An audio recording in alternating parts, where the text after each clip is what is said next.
मामा बालेश्वर दयाल जी के जो आदर्श जो मानते थे, क्या कहीं उनमें कमी आई है या उनके जो सिद्धांत हैं वो आज कितने प्रासंगिक हैं भारतीय राजनीति के हिसाब से और सामाजिक व्यवस्था के हिसाब से? देखिए, मामा जी को महामानव भीलों ने बनाया है, भीलांचल के लोगों ने बनाया है। नेताओं ने मामा जी को कुछ नहीं दिया है। मामा जी ने नेताओं को बहुत सारे सिद्धांत दिए, विचार दिए, नैतिकता दी, सोच दिया, नशाबंदी का पूरा एक कॉन्सेप्ट दिया। उन्होंने ग्रामीण विकास का कॉन्सेप्ट दिया, गांव के आत्मनिर्भरता का कॉन्सेप्ट दिया।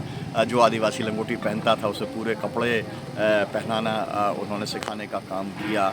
और ये है कि हम लोगों के सामने मैंने मामा जी को देखा है, राज्यसभा के अंदर उनको सदस्य के तौर पे देखा है, उन्हें मैंने बामनिया के अंदर देखा है। आज वो महामानव के तौर पर हैं। आज उनके 250 जगह पर आज उनकी मूर्तियाँ स्थापित हैं और वहाँ पर उनके नाम से भजन होते हैं, वहाँ पे कीर्तन होते हैं। उनकी टीचिंग्स को पढ़ाने का काम जो है, कम से कम 5000 भगत हैं जो केवल और केवल राजस्थान के अंदर एक काम करते हैं। आप सोचिए कि 21 तारीख को वो चलते हैं और 4 दिन पहुँच के 25 तारीख की रात को वो बामनिया पहुँचते हैं।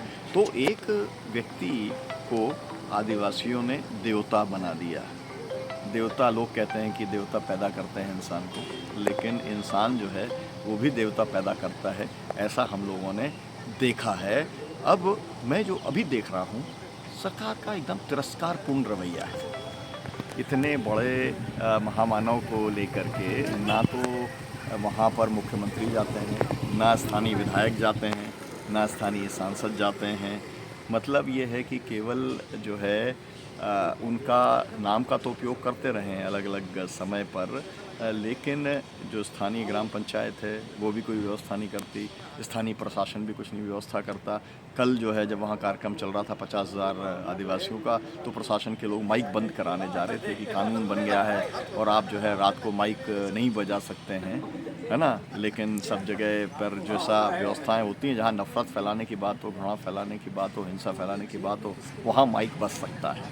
लेकिन जहाँ पर प्रेम की, शांति की और जो है सद्भावना को बढ़ाने की बात हो, उस माइक को बजाने के अंदर दिक्कत है। तो जो नंबर 1 बात ये कि मामा बालेश्वर दयाल को भारत रत्न दिया जाना चाहिए। नंबर 2 बात ये कि मामा जी का एक तरीके से वो तीर्थ बन गया है, उस तीर्थ को विकसित किया जाना चाहिए। मामा जी के लिए के नाम से एक संग्रहालय बनाया जाना चाहिए। मामा जी के विचारों की वहाँ पर प्रदर्शनी लगाई जानी चाहिए। मामा जी को जो है पढ़ाया जाना चाहिए टेक्स्ट बुक्स में, ताकि लोगों को हो कि त्याग और तपस्या से ही इंसान जो है वो देवता बनता है। ये जो मूल एक विचार है कि एक निवाड़ी कला से एक आया व्यक्ति और उसने आकर के राजशाही के खिलाफ लड़ा, उसने अंग्रेज़ों के ख़िलाफ़ में लड़ा और जो है भारत की वो जेलों के अंदर रहा। उसने अपना जैसे जेल वोट फावड़ा का जो सिद्धांत डॉक्टर लोहिया ने दिया था, उसको अपने जीवन में अपनाया, है ना। जमुना देवी जैसी उन्होंने मतलब ऐसी नेत्री को उन्होंने पहली बार चुनाव लड़ाया था जो कभी चुनाव हारी नहीं, है ना। और उनके नाम से कम 15-20 विधायक और सांसद चुनाव जीतते रहे। तो रचना का काम किया, है ना, और वोट का काम उन्होंने किया और संघर्ष तो वो आजीवन करते ही रहे। तो ये जो मॉडल है ये नई पीढ़ी के सामने जाना चाहिए और इस दिशा के अंदर या सरकार अगर काम ना करे तो समाज को काम करना चाहिए, क्योंकि मामा जी सरकार के भरोसे कुछ नहीं काम करना चाहते थे, वो समाज के भरोसे काम करना चाहते थे। वो ये मानते थे कि जनशक्ति जो है वो राज्य शक्ति से ज़्यादा ताकतवर होती है और होनी चाहिए। ये जो पूरा मॉडल है, इस मॉडल को आगे बढ़ाने की ज़रूरत है। तो मामा जो है इस देश को कोई गुजरात मॉडल की ज़रूरत नहीं है। इस देश को मोदानी मॉडल की, मतलब कि ऐसा मॉडल जो केवल अडानी और अंबानी को मुनाफा देने के लिए मोदी जी चला रहे हैं, उसकी ज़रूरत नहीं है। अगर कोई ज़रूरत है इस देश को तो मामा जी के मॉडल की ज़रूरत है, जिससे ग्रामीण क्षेत्र में रोज़गार पैदा हो सके, पर्यावरण जो है उसका संतुलन ठीक हो सके, लोगों को पानी की व्यवस्था हो सके, लोगों की जो रोटी कपड़ा मकान शिक्षा स्वास्थ्य बिजली सड़क स्कूल अस्पताल रोज़गार का इंतज़ाम हो सके। यही मामा जी के पूरे केंद्र में था।